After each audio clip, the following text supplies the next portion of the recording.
You are bold, you are fearless, you are radiant.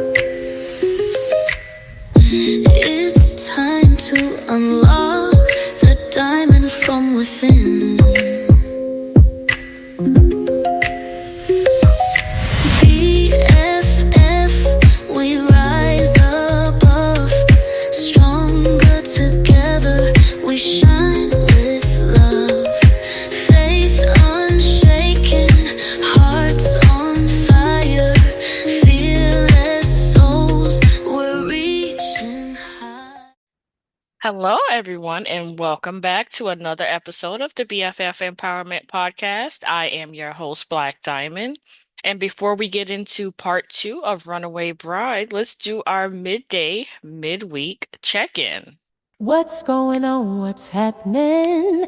Time for the midweek check-in. What's going on? What's happening? Time for the midweek check-in. All right, guys. So I hope you have been having a great week so far. I hope you've been having a good day. I hope everyone has been being kind to you. So, what have I been up to since we last spoke? So, I am at the tail end of moving. We will be moving into our new place next week. I'm excited, a little bit nervous, but I'm excited as well. This will be the first time in quite a while that I've actually lived with my significant other, and our combined three kids, so becoming a blended family. So that's exciting, nerve-wracking at the same time, but I'm excited. I'm ready. Let's see. Also, what else have I been up to? The kids started school this week, so I had to do not only my son's hair, which I will end up having to take him this weekend to get his hair cut because he decided to once again take a pair of scissors to his hair. Thankfully, he only cut it in the back, so it's not as visible as if he had cut his hair in the front like he's done before. But for whatever reason, he decided to take a pair of scissors to his hair and cut a big chunk to the scalp out of his hair in the back. So I had braided his hair, but he's going to have to get a fresh haircut and start over. And then I also did my stepdaughter's hair. I braided their hair and box braids and beaded it, a nice style for them to have at least for the first month of school. So I had three heads of hair to do, which was pretty a lot. But now that my son decided to cut his hair, I'm only down to two heads to do now. But yeah, outside of that, let's see, what else have I been up to? So I did start using this new Indian face mask that I love. Love, love, love. It makes my skin feel so soft and because my face breaks out a lot, especially when I'm stressed or during that time of month, get all the pimples and whatnot. But this mask has really been showing a lot of improvement in helping to keep my skin and my face soft. And it actually can be used as a full body mask as well. But right now I'm just using it as a face mask, so that's become my part of my weekly self-care routine. So I do the mask at least twice a week. Just to help with those problem areas in the face. I use apple cider vinegar. You can use water or apple cider vinegar, but I prefer to use apple cider vinegar because I know it does help with removing like dark marks and things like that. So I'm loving that. And outside of that, that is all that I've been up to this week.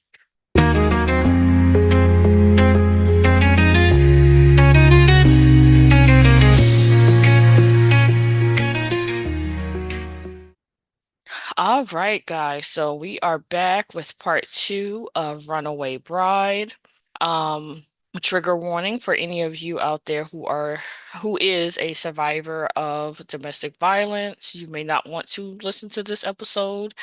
And even if you're not a survivor, but you are triggered by acts of violence or just the discussion of domestic violence, survival stories, you definitely don't want to tune into this episode. But for those of you who are still with me, let's get on with the story. So when we last left off, I was just kind of letting you guys know how things started to unravel in my marriage and how I was starting to believe that I had made a mistake.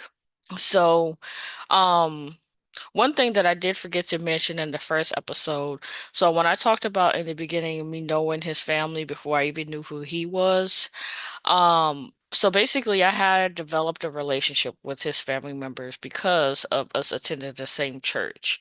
And I remember his aunt would always tell me that she had a nephew, who was also blind that she wanted me to meet. And you know, sometimes how people are when they find out that you're blind, oh, you must know every other blind person in the world, or they want you to meet their blind cousin, sister, brother, cousins, whatever. So it was that type of situation. And Lord and behold, we ended up meeting just not by her introducing us. It was just coincidental. He called my job looking for a job. And so we ended up meeting anyway. So I guess it was divine timing. So back to the story. So basically, yeah, the downfall of the marriage. So it went from I was the best thing since sliced bread to I couldn't do anything right, including he did not like the way I spoke.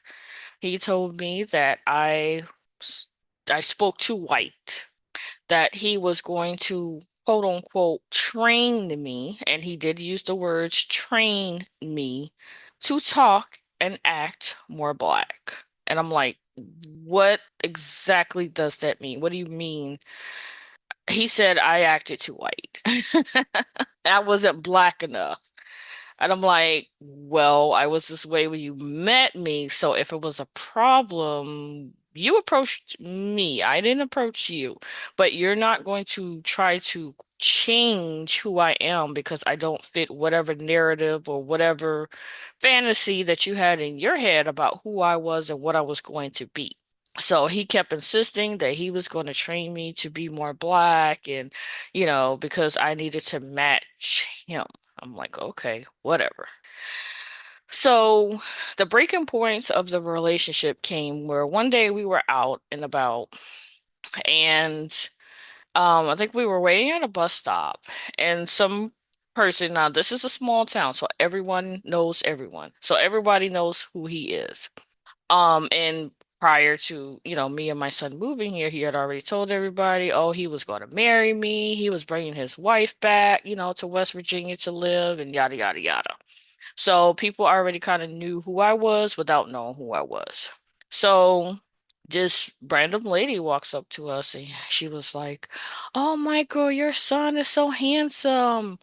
And she basically told him that my son favored him. And he took that and ran with it. And I'm just like, why is she lying to you? Like, why?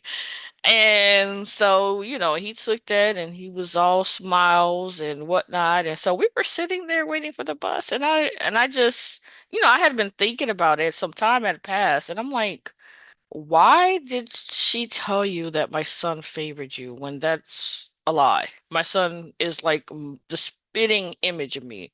He has my face. He wears my face every day, all day. The only difference is he's darker skinned than I am. So why would well, to me, who was a complete stranger, walk up to you and tell you my son favors you? And he was like, "What do you mean?" She said he looked, I was like, "But it's not true. It's a lie. Why would she lie and tell you that?" Like when I'm sitting right here, like I may be blind, but I know what my son looks like. I knew what he looked like since he was born. And not only that, everybody tells me my son looks like me, but without them even telling me that, I already knew that. So for somebody that doesn't know me, doesn't know that I already know what my child looks like, walks up to you and says my son favors you just because she realizes we're both blind. I'm like, no, my son does not look like you. And so, oh my gosh, why did he blow up? What are you saying? Are you calling me ugly? And I'm like, what? How did you get that out of what I said? I said nothing about the way you. I just said, why did that lady lie to you and tell you that a child that does not biologically belong to you, has no relation to you whatsoever, looks like you, when that's a bold-faced lie, and then you just took it and ran with it. Like, I mean, great. I mean, I'm happy that you're accepting of my child and you're proud and all of that, but not under the falsehood that my son looks like you. That's a lie. And I'm not going to just sit here and be like, "Oh yeah, that's yeah, yeah, he look." No, it's not true. And so he just went on and on and on about it. Oh, how I was being disrespectful, and how I was calling him ugly, and how I was this and I was that, and I'm just like, what? I don't understand. I'm like, okay. So he wanted to argue with me all the way home. All the way home. So when we got home, I went and I was doing the laundry. And I went, downstairs. I took my son with me to go do laundry. And I was just crying. And I was sitting in the laundry room and I was just like, I think I made a mistake. Like, I really think I made a mistake. And I called one of my friends, and she was at church that day, so she didn't answer. And I was just sitting there crying. And my son, who was 3 at the time, was sitting there rubbing my back. He's like, "Don't cry, mommy." And I'm just like, I really think I made a huge mistake by moving here and marrying this guy. Like, this is stressful. Like, this is not happiness. This is not what I signed up for. So I came back upstairs, after composing myself and everything, thinking like, okay, everything would have calmed down. No, it did not. He was lying and waiting for me to come back upstairs so he could continue this argument that was just not even needing to be an argument. And I'm like, Michael, I don't want to do this with you. I'm done. The lady lied to you. That's the end. Like, there's no need to sit here and argue about something that is just, it's irrelevant. It makes no sense. She lied to you. That's all there is to it. And so he just wanted to go on and on. Every time I would try to walk away, he would try to grab me, walk in front of me. And I was like, Michael, I told you, do not walk in front of me while I'm trying to walk away from you. I am not arguing with you. You can argue by yourself. I'm not doing this with you. So he just went on, and he just would not let up. I was like, you know what? I'm done. I'm done. I am leaving. Like, I'm about to pack me and my son's stuff. I don't have to be here. I'm not going to deal with this. You're toxic. You make it hard to love someone like you because all you want to do is argue. If it's not your way, then it's the wrong way. And I can't deal with this. You're stressing me out. We just got married 5 days ago. Like, this is not how it's supposed to be. I'm out of here. I just can't take this anymore.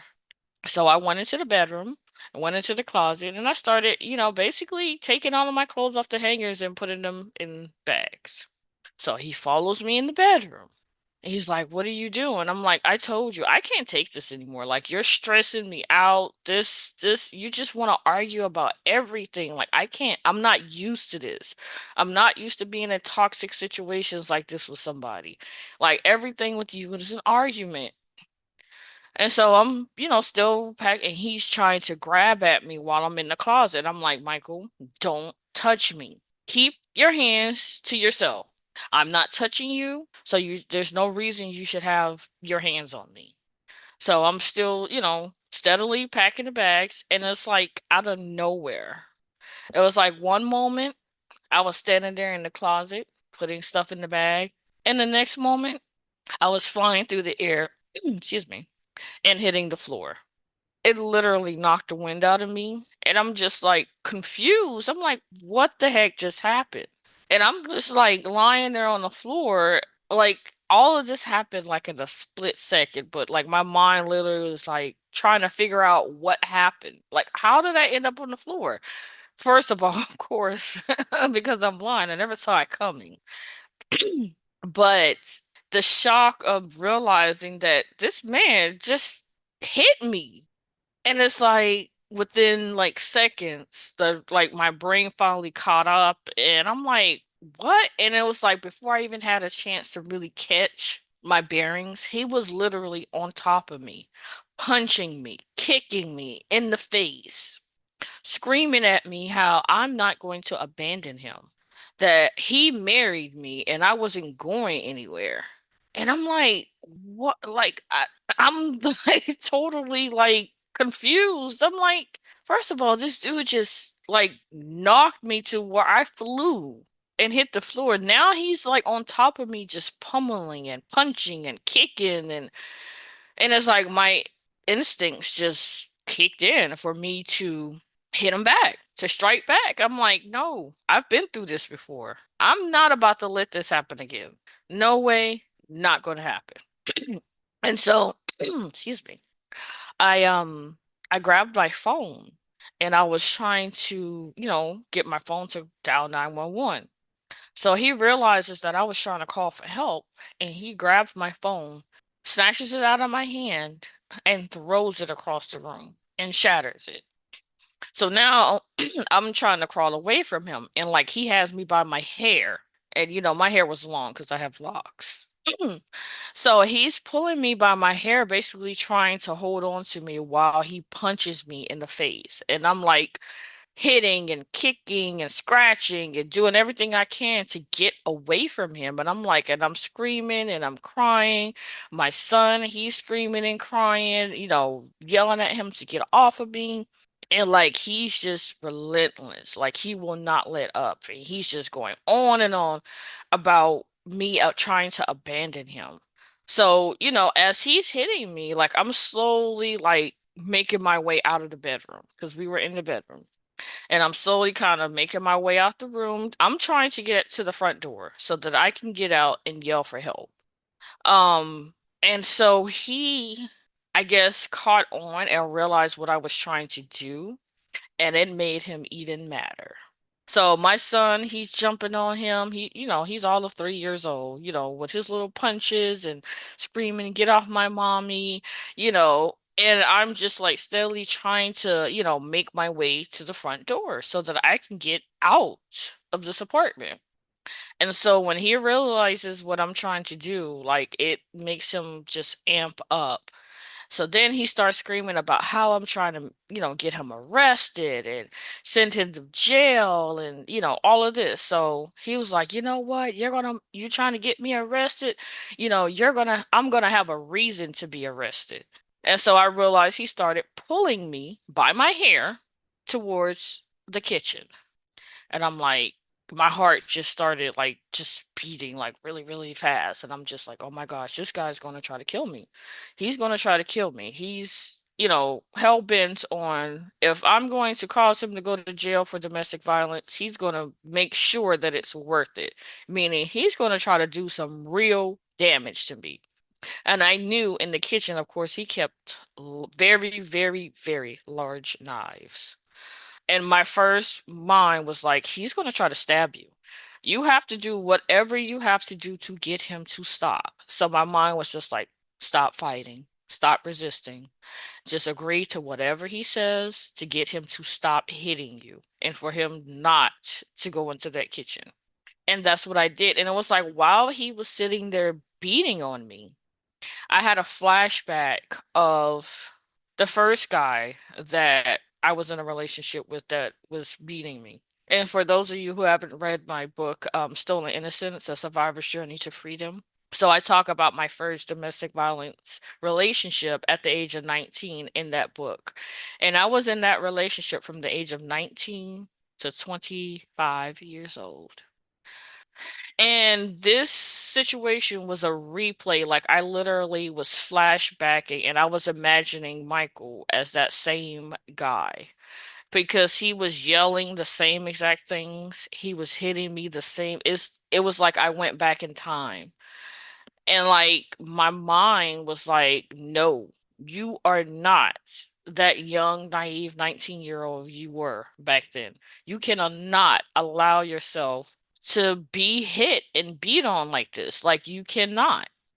And so I stopped. I stopped fighting him. I stopped resisting. I just, I started apologizing, backslide, whatever I had to do. I said and I did to get him to stop, and he did.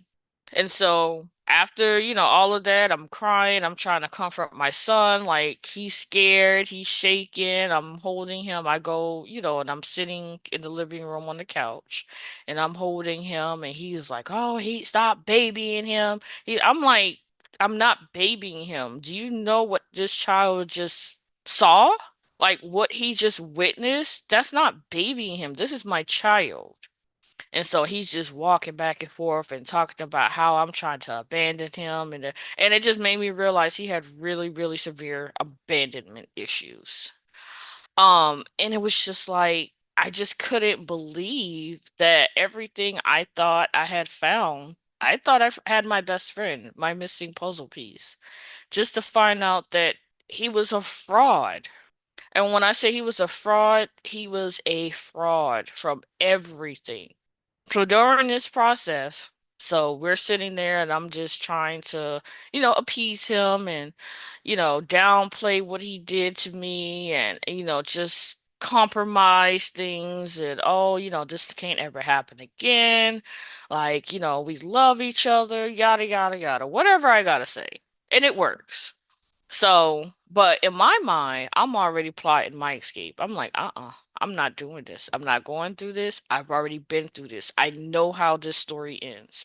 They hit you one time and they tell you they're sorry and it will never happen again and yada, yada, yada until it happens again. I've already lived this narrative and I refuse at the age of 33 to go through this again. I had done too much healing, too much growing, too much evolving myself to allow myself to be a man's punching bag. So I already knew this was a one and done. I was not about to sit here and tolerate and make excuses and, things like that to stay in this relationship. Back when I was 19 to 25, I had very low self-esteem. I had been abused since the time I was born. So for me, that was normal. I didn't know what self-love was. I didn't know myself. I hadn't learned, to love myself. So I accepted that abuse because I knew nothing different. But at this time, in this state in my life when this happened, I already knew I had done too much work on myself to allow this to happen. So I knew I wasn't going to stay. But I had to make him think that everything was okay. All was forgiven. The love was still there. But I had already checked out. From the moment he hit me, that was a wrap. But I played the game. I went and he was like my face was literally knotted up, like bruised, knotted, like and because of my skin complexion, it was very visible. There was no way to hide it. And he was like, "Oh, you can't leave the house for a few days, right?" I'm like, uh "You think so?" Like, why? Because you don't want anybody to see what you did to me because of your reputation for being such a great person and such an independent person, and you're just this wonderful person who gives back to charities and communities and all this other persona that you have all these people believing about you. But all along, you're evil. You're the devil. So basically, for the next 2 days was like the longest days of my life. I couldn't eat. I couldn't sleep. Like, I was just so unhappy, so paranoid. Like, I'm just trying to figure out how I can get out of this situation, like, how I can leave this situation with my life intact. And so I started plotting and planning. And so he ended up leaving the apartment to go downstairs. So during this process, let me backtrack a little bit. So during this whole process, I found out everything about him was a lie. So prior to me and my son moving to West Virginia from North Carolina with him, I asked him, did his landlord know we were coming? Was it okay for us to move into his place? He told me yes. There was no problem. His landlords was cool. Like they were okay with it. Well, come to find out, they were not okay with it. So not only had he lied to me, he had lied to them.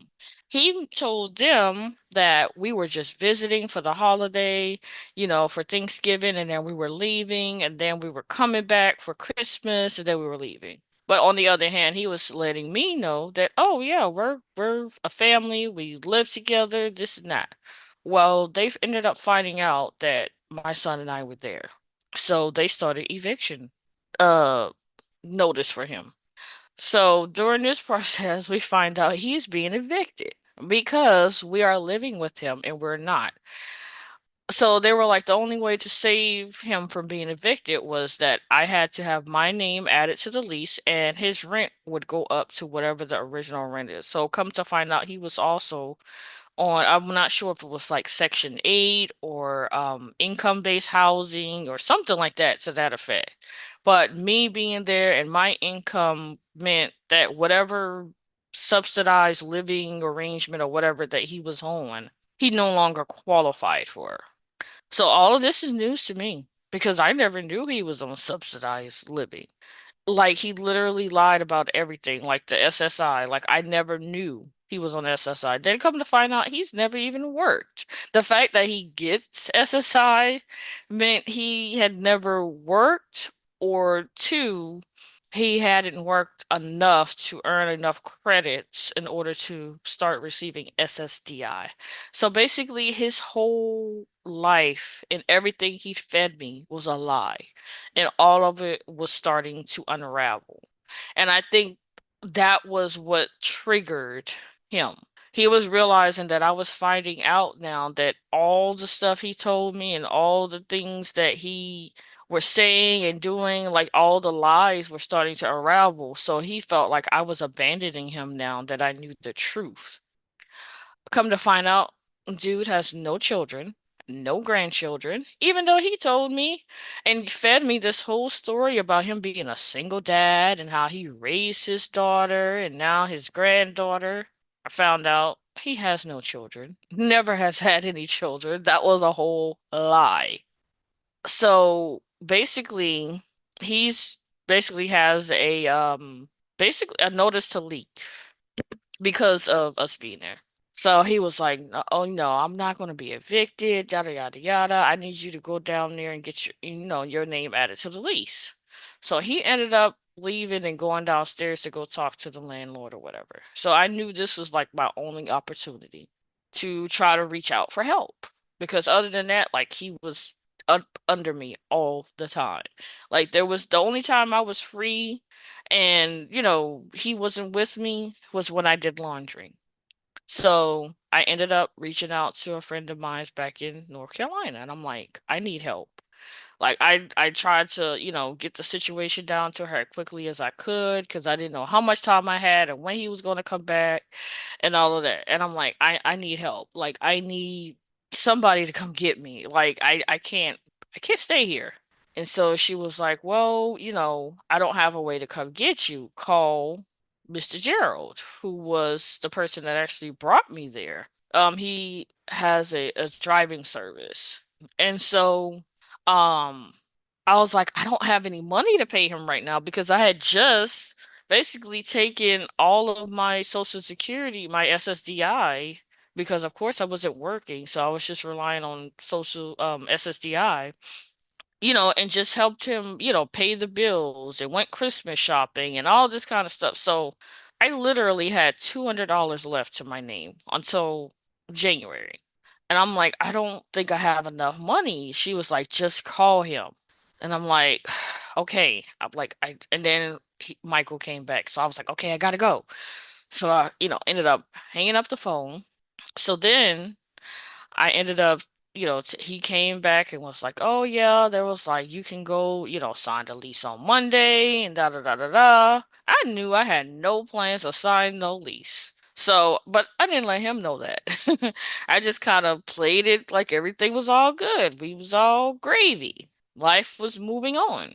So, I ended up putting on my Bluetooth headset And I was like, at this point, I was actually glad he couldn't see because he didn't know what I was doing. So I started texting Mr. Gerald like the situation. I'm like, look, I need you to come back and get me. Like, I only have $200. That's all I have. But I need you on Sunday to come back and get me. And he was like, well, I can come back now. I said, no, like, you can't come back right now. I need you to come on Sunday. That's the only time I'm going to have to get away. And so he was like, okay, I'll be there at 2 o'clock. And I'm like, okay. Now that became the longest 2 days, 48 hours of my life, waiting on pins and needles, like paranoid that something was going to happen. Somehow he was going to find out, and that was going to be the end. So the whole time I'm trying to like play it cool, play it safe, like everything is okay. He's in there, oh, we're a family, we're gonna cook together, we're gonna do this, and I'm just playing the game, playing the role. And like I'm literally sick to my stomach. I couldn't eat. I couldn't sleep. I was so nervous. And I was slowly starting to pack our things, like into the trash bags. And so I was making him think that, I was gathering the laundry for me to do on Sunday, but it was really me packing our things. And mostly it was my son's things because I wanted to make sure that he had his Christmas gifts, his clothes, and everything that I just had purchased. I left all my stuff behind. I said, I could get clothes and stuff later. That wasn't important to me. So basically, I was packing our things and hiding them in the closet and just pretending like everything was honky dory. Nothing was wrong. We're the perfect family. So we ended up going that Saturday out for a walk. And this church was out, giving away, food and stuff because, this is around the holiday time. We just it coming upon Christmas, basically. So they offered for us to come to church. And like, him pretending to be this man of God that he is and how God is so important in his life and yada yada yada. Of course he agrees. Oh, they told us they would come pick us up. They had a church van, told us what time, and he gave them the information, our address, phone number for them to contact us. In my head, I'm like, you may be going, but I'm not. I have plans, and nothing and no one is going to stop me from leaving. So, we move on once we, exchange our information with the people and all this. And he's excited and talking about, oh, yeah, we're going to this church. And I said, I'm not going. He was like, what do you mean you're not going? I said, I'm not going. Oh, we're a family and we're going and this and that. And, your son needs, church. I said, that's fine if you want to go, but I'm not going. And you can't make me go. So he wants to argue about that and how I wasn't being a Christianly wife and da da da. It was my responsibility and it was like he would try to use religion as a manipulation tactic to get what it is he wants. So whenever he felt like I wasn't agreeing with him, he would try to find a Bible verse or some kind of piece of scripture or something that Bishop T.D. Jakes said and twist it to his a narrative so that I would agree or go along with whatever it was that he was saying. And I'm like, I refused. I'm like, nope, my mind was made up. I had plans and nothing was going to stop me. So that night, like I prayed like I had never prayed before. I was like, God, please remove any barriers, any obstacles to me leaving here tomorrow. I can't. I'm not doing it. I cannot stay here. I have to leave here. And so at this time, like, I did not trust the police because he was too buddy buddy with the police there. Like, they would literally, come and pick us up if we needed a ride. Like, that's how small the town was. That's how close everyone was. And that's how everybody knew everybody.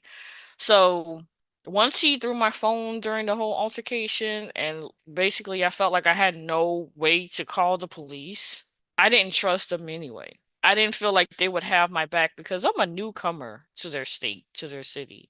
They know him. He has this persona that he's put on for them. So they're not going to believe. To me, that's what I was thinking. They're not going to believe anything I say because they're too buddy buddy, and he has put on this front as this type of person that he is. So I'm like, just remove any barriers. Like, we have to leave here tomorrow, like, which was Sunday. So Sunday morning comes. Here he is back on the whole thing about us going to church. I said, Michael, I already told you, I'm not going. You can go if you want to, but I'm not going. No, we have to go as a family. We're married, yada, yada, yada. I'm like, look, you can't make me go. I'm not going. So he's just still trying to pressure me and trying to guilt me and trying to, and I'm like, I'm trying to keep the peace because, of course, I don't want him to jump on me again because he's already let me know in no uncertain terms that he has no problem doing that. But at the end, at the same time, I'm trying to stay firm in my stance that I'm not going and he can't make me. So eventually he let the topic go. He let the subject go. So we went on with our life like everything was normal. Come to find out, which, God works the way he does. We never got a phone call from the people. They never showed up to come and get us. And I'm like, yes, God heard my prayers. He heard my pleas. He knows how dire my situation is, that I could not have anything to interrupt, me and my son getting out of here. So I ended up, just doing my normal routine of things, like I'm doing laundry. All the while, I was actually slowly moving our stuff out of the closet into we would use like these little shopping baskets, for laundry. And so I was slowly, he was thinking I'm loading up laundry, but it was really me and my son's things. And so, like, I was just so paranoid that day that, oh, he was going to end up walking over there to the basket and realizing that it wasn't laundry because I had like my son's booster seat. Like, I had all his stuff piled up in that shopping cart. So I was just so paranoid. Like, every time he would walk over there, like, my heart would start racing. And I'm just like, I gotta figure out how to get this cart out of here so that he doesn't curiously, I was just so paranoid. So I ended up moving the cart outside of the apartment door. And I was just like, please, none of his nosy neighbors come and say, Michael, by the way, did you know there was a cart full of stuff sitting outside your door? I was just hoping nobody said anything. So once I moved the cart out of the house, I was like, okay, cool. So all the meanwhile, like I'm constantly texting and getting updates from Mr. Gerald about where he is and how far he is. And it's just like I'm counting down. And and he's none the wiser. Oh yeah, I'm gonna make this, meal for y'all today. Yeah, my uncle used to make this, whatever it was, and then y'all are gonna love it, and it's gonna be so great. And I'm just like, yeah, yeah, sounds great. And just trying to pretend to be normal as the time is slowly getting closer and closer for us to make our escape. So I'm, taking my son, we're leaving the apartment every so often, periodically making it seem as if we're actually doing laundry. And so I would say things like, oh, you know what? Let me go check on these clothes, or let me go see if the dryer has stopped, or if a dryer is open. Just, yeah, building up into it's time for us to go. So finally, 1:50, I get the text message from Mr. Gerald that he's outside. I'm like, okay, this is it. This is now or never.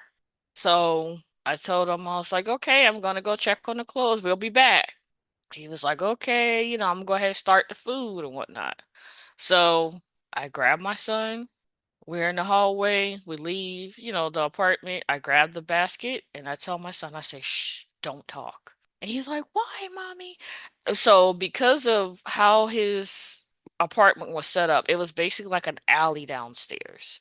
But when you're down in that alley, it literally, because he was on the fourth floor. So if you were talking, it would sound like somebody was right there in the apartment because it would carry. And so I was telling him, shh, don't talk. We can talk once we get in the car, but don't talk. He was like, okay, mommy. So We grabbed the buggy, took the elevator down to the first floor, and oh my goodness, I hightailed it out of there. I was like, come on, come on, come on, come on. We were literally running down the hallway.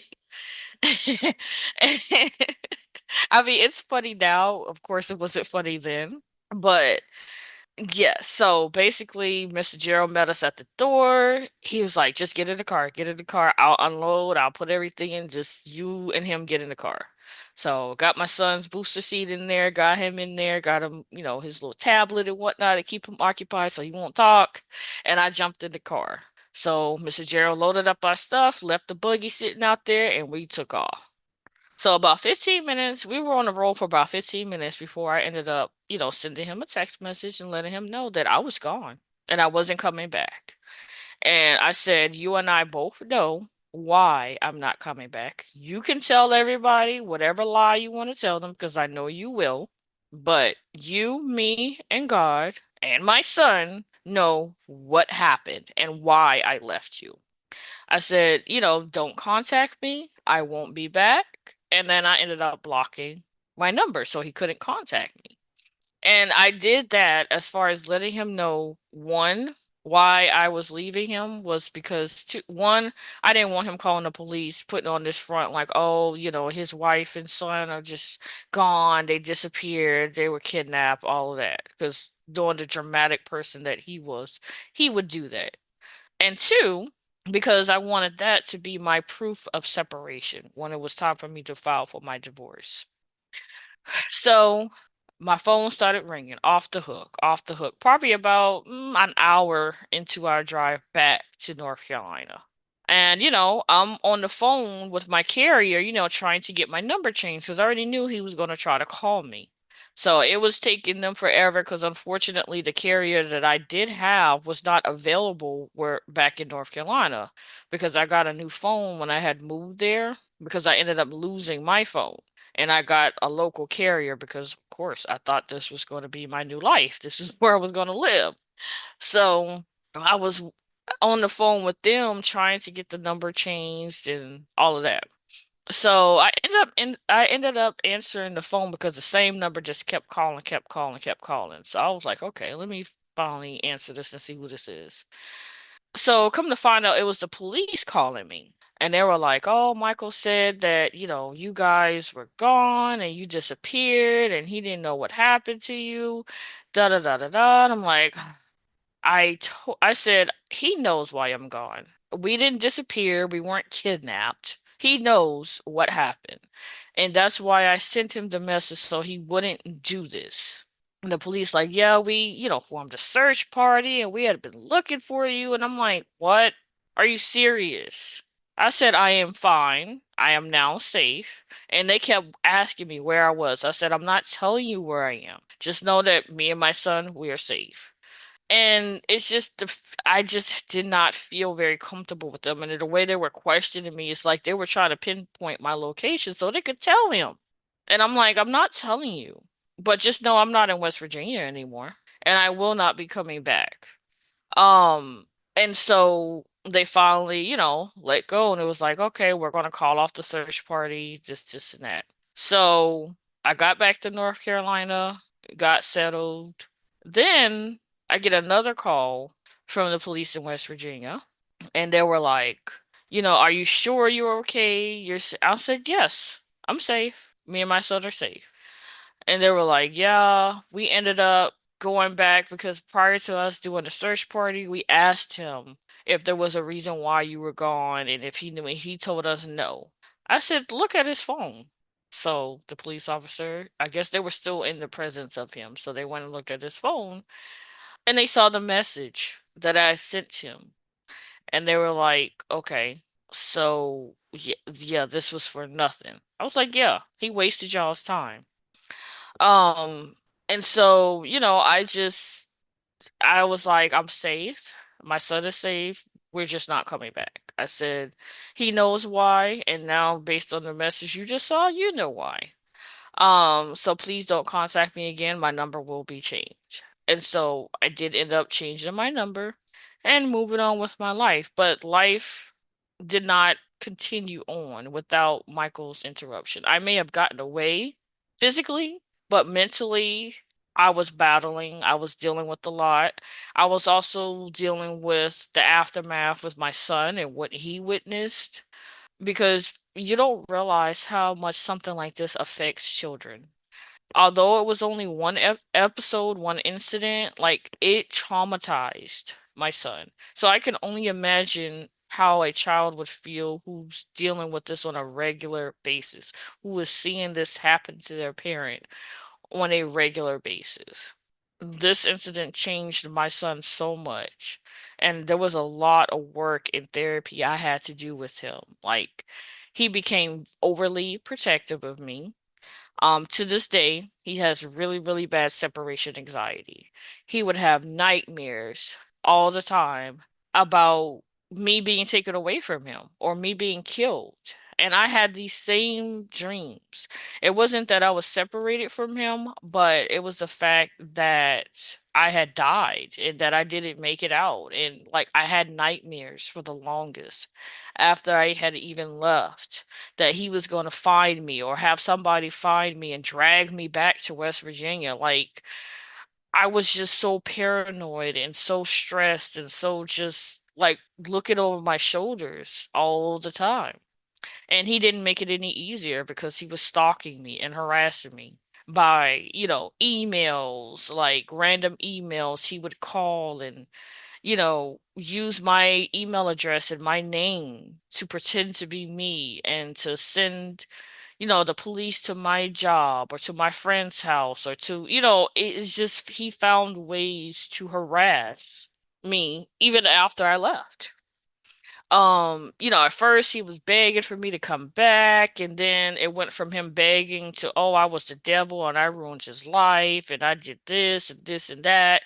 And it was just like, what? Like, I really feel like he deep down had some mental issues, undiagnosed or even diagnosed mental illness that he just did not tell me about because his behaviors and things. And then I found out more things about him later. Like, I found out, yeah, that he doesn't even have children, never has, because his ex-wife reached out to me on Facebook.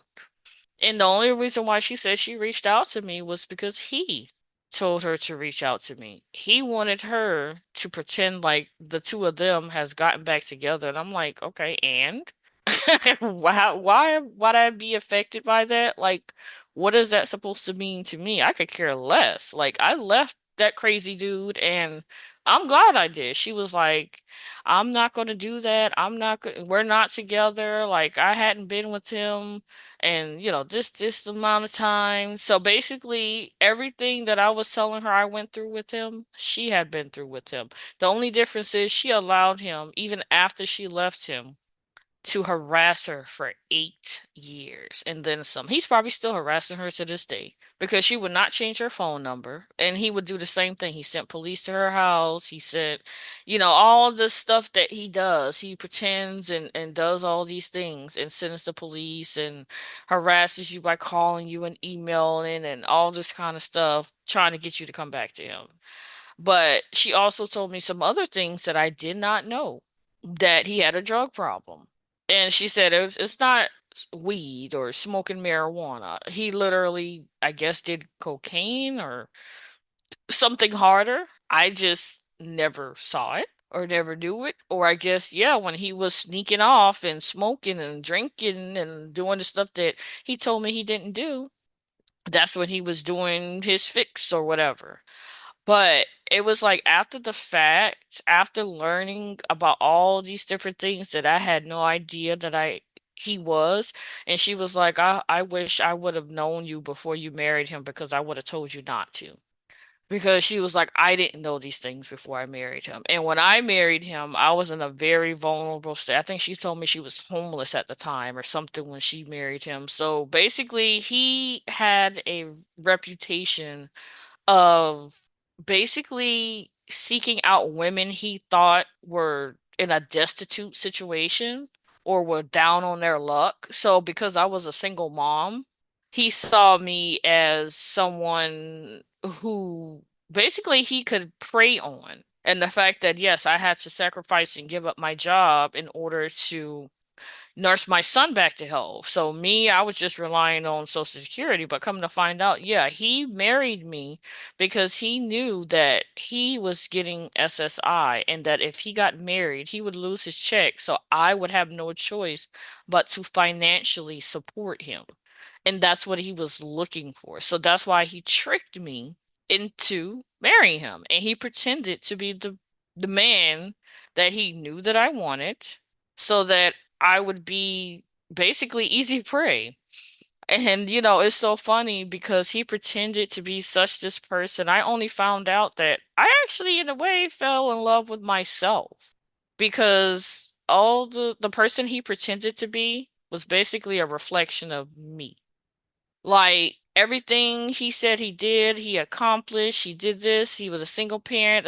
All of that was me. He was just making it seem like it was things he had done.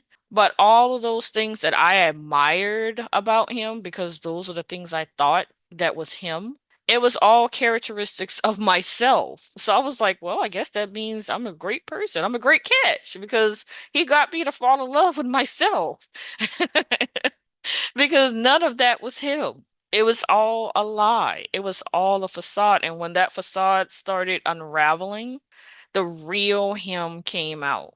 And it took that moment for me to finally realize, like, this is not the person that I thought I knew. I thought I knew him as a friend. I thought I knew him as in a relationship, but all of it was a facade and all of it was calculated. I found out also later that yes, he sought me out. He had researched me. He had asked about me. So me meeting him was no coincidence. Like all of this is well planned and thought out.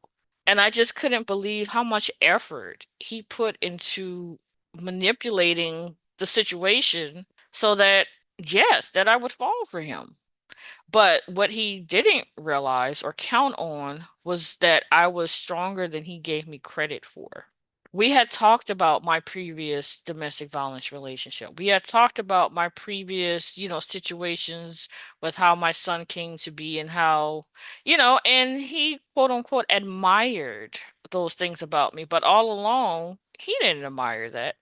He thought he was going to be the next person that took advantage of me and that I was just going to be, all willy-nilly and go with the flow but he didn't realize how much growth and how much strength that I had gained. And that when I said that I wasn't going to tolerate a man putting his hands on me, that I meant that. I wasn't just talking just to talk or to sound like, I was so big and bad and this and that. I meant that. And that's exactly what I did. And I told him, it only takes one time for you to put your hands on me, and that's a wrap. And that's exactly what it was. And what's so funny was after the whole situation happened and he went and he took a shower and I could hear him in there screaming. And at first I didn't know why. But from what he told me, he was like, he was screaming because the water was hitting places where I had scratched him. Like I literally had dug my nails in him and just ran it down. So he had stripes on him. And I told him, I said, well, if you hadn't put your hands on me, I wouldn't have had to do that. I said, I told you that I wasn't that naive, girl that I was back in the day that sat there and just let, a man beat on me because I didn't love myself or didn't know any better. Like, I'm 33 years old. Like, life has not been easy for me. So I've had to learn to toughen up, and you putting your hands on me just it wasn't going to mean that I was just going to sit there and let it happen. So I did what I had to do. However I could hurt you or get you to stop, that's exactly what I did.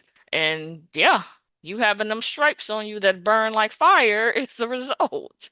So I say all this to say that for those of you who may be going through a domestic violence situation, get out in any way you feel like you have to get out. If you have to, play the game until you see the opportunity to get out, do so. Don't stay in it. And I know that's, easier said than done, But if there is any opportunity for you to get out, I would say get out. Don't believe the lies about he's never going to do this to you again, because it's a lie. Both men that abused me, they told me they would never do it again. When they knew about my prior, abusive childhood and sexual abuse and all of that, they told me, "Oh no, I would never do that to you. I would never." I always heard I would never do that to you. And the very things that they said they would never do to me are the exact things that they did to me. So I'm telling you, ladies out there and men who may be listening, who find themselves in this type of situation, get out. However, you have to get out. Get yourself, and if there's children involved, get them out. And if you're able to be successful in leaving your situation, be sure you get the help that you need, whether it's therapy, whether it's, going to a shelter, whether it's however, whatever type of resources that you can get to get yourself out of this situation, both physically and mentally, because you don't realize how much psychologically and mentally being in domestic violence relationships, what they can do to you, to your self-esteem, to, how you see yourself. Like, I could have let this situation dim me. Like, the fact that he wanted to change me and make me into this person that he wanted me to be. Like, I could have been that person that I was when I was 19 years old and just going with the flow and just trying to keep the peace and, but I've grown. I can't and I couldn't, and you can't either. So, guys, thank you so much for listening. Be sure to check out the podcast on all major podcasting platforms. Be sure to visit our website at bffempowermentpodcast.com. You can follow us on social media. We are BFF Empowerment Podcast on Threads, YouTube, Facebook, Instagram, and now also TikTok. Be sure, if you want to be featured as a Women on the Rise segment of the BFF Empowerment Podcast, send us an email to bffempowerment@gmail.com. If you want to say hi, you will have any topic suggestions, you can also send an email. If you enjoy the show, be sure to leave a review or a rating. All of those help to keep the podcast to continue growing. And until next time, everyone, thank you so much for listening.